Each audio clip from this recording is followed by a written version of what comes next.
This video is going to contain some minor spoilers about one of the endgame puzzles in Fez. As the title implies, I'm focusing on the Observatory, and I won't be spoiling anything outside of that.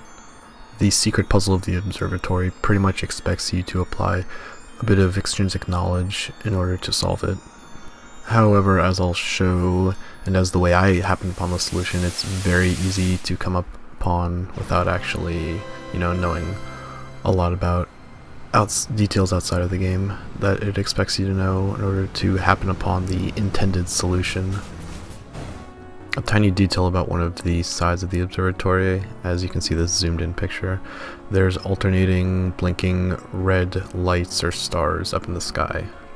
The intended way to come upon the input sequence in order to unlock the puzzle is to log an entire sequence of 96 blinks, map the left star to 0 and the right star to 1, combine the string that it forms, and take that binary sequence, convert that to ASCII, and then that will give you a sequence of inputs in which, you unlock your red cube.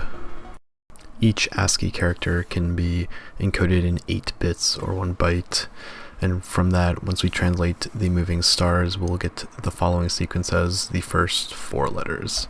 It's pretty trivial, but also incredibly tedious to log and translate all these.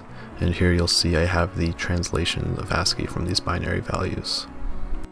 I won't bore you with replaying the entire 96-bit sequence, but if you really want to double check me, you can. It's pretty easy. I've already shown you where to go. The fully translated code comes out to the string RTLTLTRTRTLT. You give the game this input and you get your cube, basically. Coming upon this is very tedious, but there is a much simpler way that produces the same solution coincidentally. Let's consider the binary sequence that we got from the star earlier, which maps to the first 2 inputs of the solution. If we take the left star to mean the left trigger and the right star to mean the right trigger, this input sequence will generate the correct solution. This is our new interpretation of the blinking stars. As we can see, the letter L actually contains the input sequence that we need to solve the puzzle.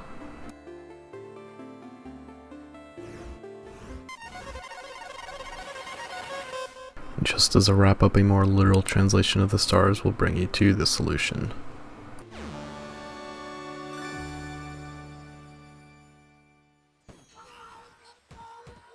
Or you can do what everybody else did and just mash both triggers.